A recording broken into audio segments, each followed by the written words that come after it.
Hi there, this is Derek from Pacific Coast Auto, and welcome to my personal vlog one more time. Today's topic is going to be about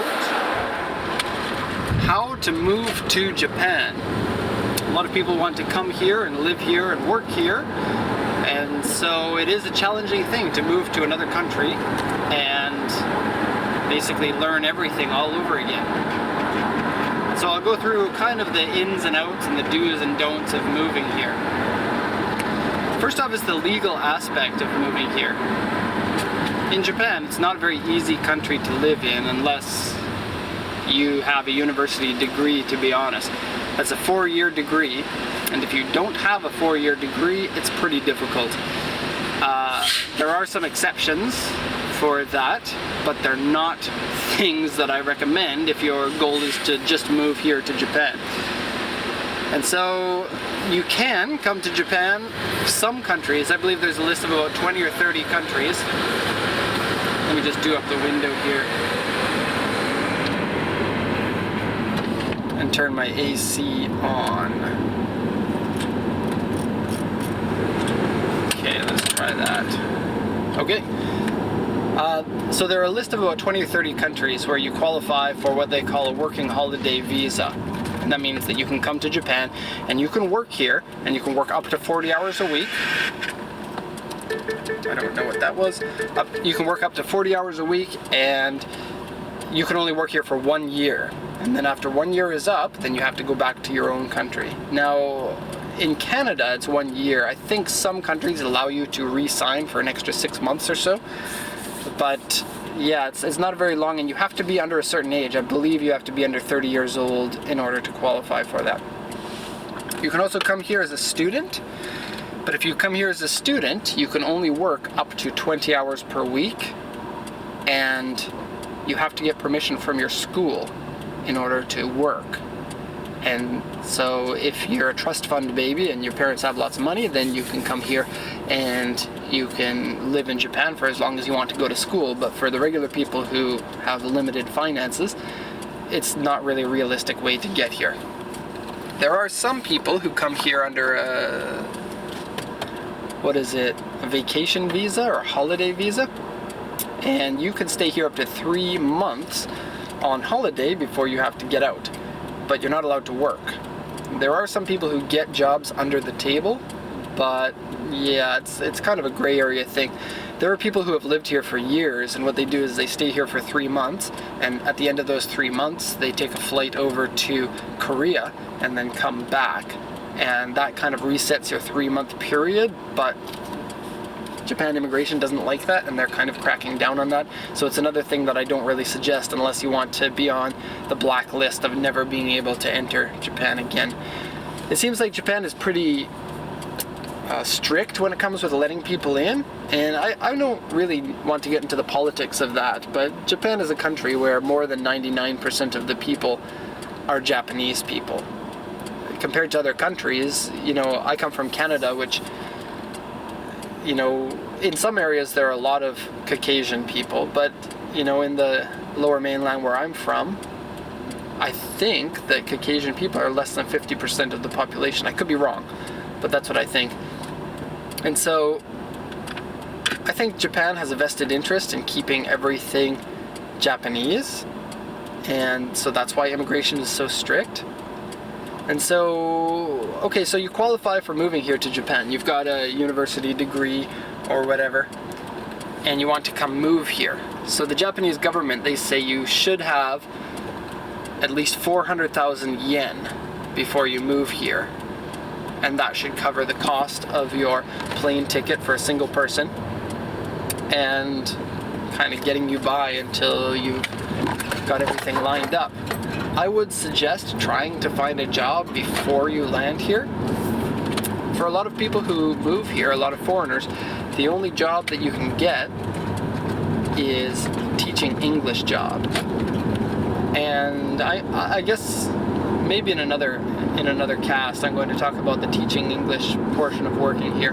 But for most people, that's going to be your job. There are other jobs in business recruiting and IT, but they're not particularly easy jobs to get. There are jobs as car exporters too, but I don't know. I can't really speak from experience because I own this company, so I don't actually work for an exporter. I work for myself.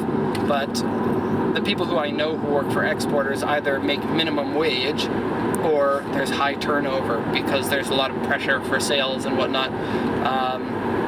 But without personal experience, it's difficult for me to comment on that. So if you can't find a job before you move here, that's great. There are some programs like the JET program, which will hire you from overseas. But the days of big English schools hiring you from overseas are pretty much gone. There was a big school here in Japan called Nova. And when they went out of business, like 2008, I think it was, after that, the kind of the market for the industry just collapsed, and people got more into smaller schools, and the big companies with lots of money that were hiring you from overseas have kind of stopped doing that.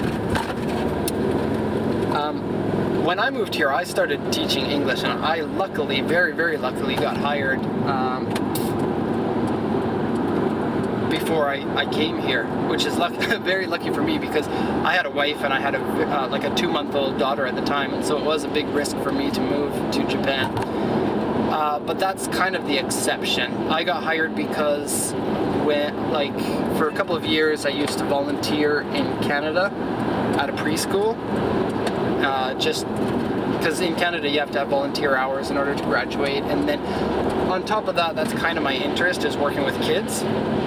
And so I already had experience, and then I found a school where the director was Canadian, from Saskatchewan, and I had an interview over the phone, and he really liked me, and so hired me, and I worked there for, I don't know, 4 or 5 years, something like that. And I think that unless you get the JET program, you can't really assume that you're going to get a job before you move here. And for a lot of people, it's just about getting on a plane and coming here and seeing what happens. And so there's some risk there for sure, but there's some adventure aspect. And you have to be the kind of person who doesn't like to be 100% sure how the next day is going to be, if you're going to be the type of person to just jump in and come to Japan. And for some people that's exciting, like for me, and for some people that is going to make you worry until your head explodes, and that's like my wife. And so getting on the plane, getting a plane ticket to move here is pretty simple. Anyone can do that. You need to be registered with a visa, which means you need a passport, of course, and you need to go to your embassy for Japan and apply for your visa, get it approved a couple of months, I believe, before you move here, and then you come over on the plane, hopefully with lots of cash. If you are from America or Canada, I can't speak for other countries, you can use your bank account from overseas here in Japan through the post office, and that is very handy. And the fees are actually not that expensive. I think it's like $5 to withdraw, and so that's a nice way to not have to carry cash on you. Otherwise, your international credit cards will work here in Japan, but chances are when they expire, you won't be able to get a new one if you're living in Japan. You'd have to go back to your home country, and that's what happened with me with my credit cards. And so when you move in Japan, the first thing that you're going to need is a place to stay. Now, most foreigners, when they come here, you can't rent an apartment outright for various reasons. And so it's easier to move into a guest house. And a guest house is a place where other foreigners live. There will be like 5 or 6 or 8 or 12. And you pay your rent, you get a little room and shared bathroom and shared kitchen, and then you just live there. And a lot of people use these kind of facilities as a springboard to getting their own place. Getting your own place is a big pain in the butt because landlords are racist, outright racist, because there's no incentive for them not to be. They'll say, oh, you're a foreigner? Sorry, not going to rent to you. And on a side note, we had my company lot, like we had we had made an offer for a company lot, and I really, really loved this place, and so I didn't try to talk them down at all. I said, I'll give you a regular price. I'll even pay over your regular price if you'll let me have this, because it just came on the market and it was a new one, and it's something that was ideal for me. And the landlord was like some guy in his 80s, not in the 80s.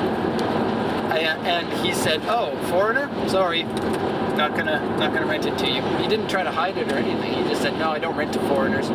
And you get the same thing when you're renting an apartment too.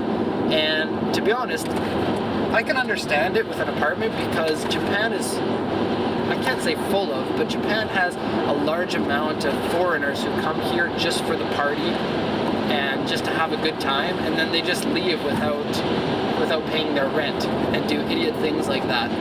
And so I think landlords have been burned many times by idiot foreigners, and trust me, there are a lot of them here. And so part of it might be racism, part of it might be the fact that they've been burned in the past, but they don't like to rent to foreigners unless you look like the kind of person who's going to stick around. If you've got a family, that's good. If you're a young person, then go to the meeting wearing a suit. Don't go in there with long hair listening to heavy metal music and say, "I want to rent your place," and trash it. Your image is going to depend a lot on your ability to get a place. Luckily, there are a lot of apartments on the market, and so if one doesn't work, then other ones will. Just want to mention here in Japan, when somebody's slowing down quickly on the highway, you put on your flashing lights, your hazard lights, so that people behind you know that it's a fast stop. Just regular driving etiquette here. And so when you apply for the apartment, this is the difficult part. You need to give a gift to the person who owns the property, and the gift is either 1 month or 2 months rent. Just an outright gift to them. And according to Japanese law, this is illegal, but this is the regular way of business. And if you're going to move to Japan, you really have to get used to the fact that the regular way of business is the way things are done, not particularly the law. And this comes down to getting a job as well, which I'll touch on in just a second. And so you have to pay a deposit, which is 1 or 2 months, gift money, which is 1 or 2 months, real estate agency fee, which is usually half a month, and warranty, which is half a month, and fire insurance. And so when you move in, your first month's rent is usually about 6 times your regular rent. And that's really expensive. Like a small apartment here, a one-person place to live that's going to be really small and not very nice is going to run you, like in a big city like Tokyo, Yokohama, Osaka, Nagoya, you're looking at about 60,000 yen and up. If you're looking for a bigger place with more rooms, then it's about 100,000 yen. I currently, for one parking spot and a 68 square meter 2-bedroom house apartment, I pay 130,000 yen per month. But my apartment is in a nicer area than kind of your lower end place, and so it is a little bit more expensive because of that. And before you can get an apartment, you need to have a job. They won't let you rent an apartment until you've got a job. And so hunting for a job, well, there's some sites online. There's Jobs in Japan and Gaijin Pot and Craigslist. You can find a job there. Like I said earlier, most jobs are going to be English teaching positions, and they're not very good jobs for the most part. 95% are not very good jobs. And the reason for this is because foreigners here, the gaijin here, are kind of transient workers. A lot of people will live here for a year and then move away, or live here for 2 years and then move away. And so the employers know that with so much turnover in the staff, they can't just, there's no incentive for them to give good salary or good working conditions, because they know that the next person is just going to come in and do basically the same job at the same skill level for minimum wage.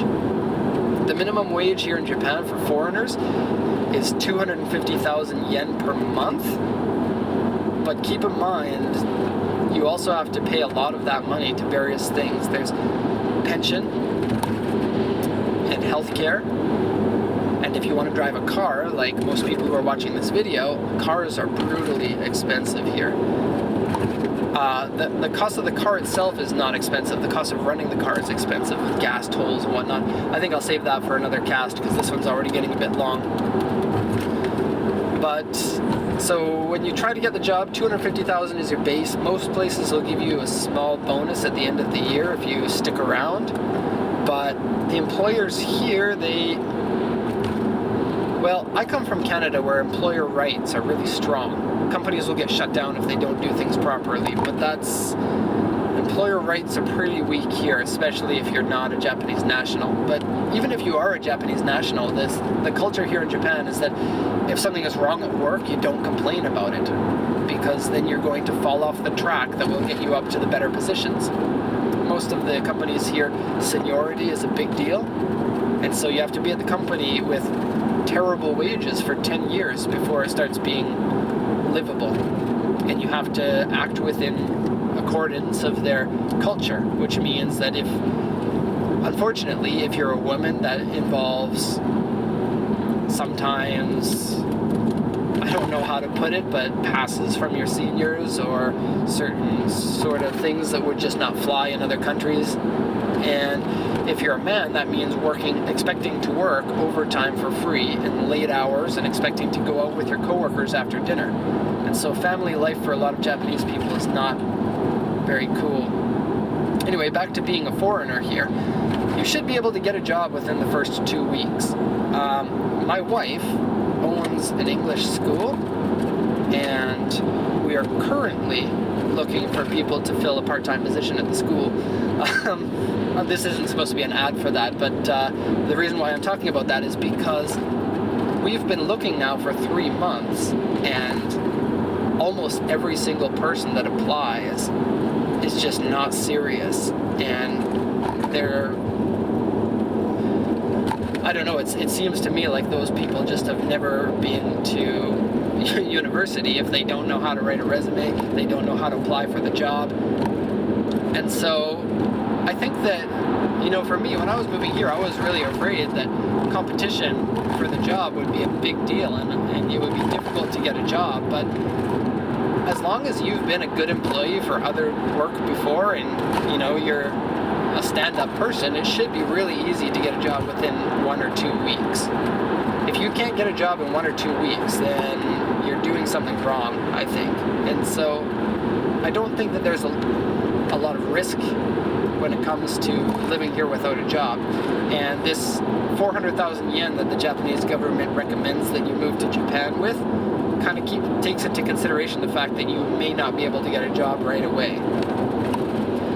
There are some jobs that, going back to what I was saying about illegal work practices, that will pay you less than the minimum wage.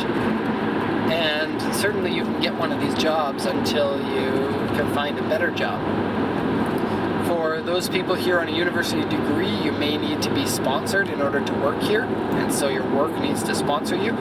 I don't know too much about that. Probably my wife would know more about that, but that is something to look into that unfortunately I just can't give you the information on. Living here in Japan, in terms of culture shock, it really depends on the person. I never really got culture shock here in Japan. Some people do. Some people get homesick and end up moving back. And I don't think that you really get a good idea of what it's like until you actually move here and try it out. So I don't really know. Learning the language, well, I studied Japanese for 1 semester in university, and I took it for like 3 years in high school, but the high school program was pretty terrible, and so you didn't really learn much. You don't need to know any Japanese to get by here in Japan. You can get by on English, but if you're in Japan, just don't be an idiot and expect that everyone's going to be able to speak English to you, because you see that all the time, and you see foreigners getting angry at the poor person on the other side of the counter at McDonald's who doesn't understand his order that he was speaking at like 60 words per minute. be considerate, and that's part of living in Japan. Japanese people are very conscious of how they're looking and how they're acting in front of other people. And if you want to live here, then I suggest that you get used to that. Otherwise, you're going to stick out and you're going to have a hard time. And I think that for some Western culture people like Canada and the USA, and maybe some other places, it's pretty difficult to get used to the fact that you have to act in a certain way. And us foreigners who have been here for a while, I guess, we kind of get pigeonholed a little bit into the way that idiot foreigners act. Because since there's so few foreigners here in Japan, the way that you act is kind of the representation of all foreigners. And so if you act like an idiot, then the Japanese population thinks that you're an idiot. And in some cases and in some areas, Japanese people think that foreigners are idiots because of the way that these irresponsible people act.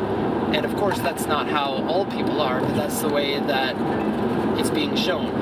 And this is the same way in many other places, and this is the reason why racism exists, is because you look at how people act and assume that that's how all people of that type of person act. Like if you look at a overweight person eating too much food, then our brains automatically assume that overweight people eat too much food. And the same thing goes with cultures. It's stereotypes and pigeonholing, and that's unfortunately the way that it is. It's the way that we're hardwired. And so just be conscious of that when you're living here, and you're going to get along a lot better with everybody.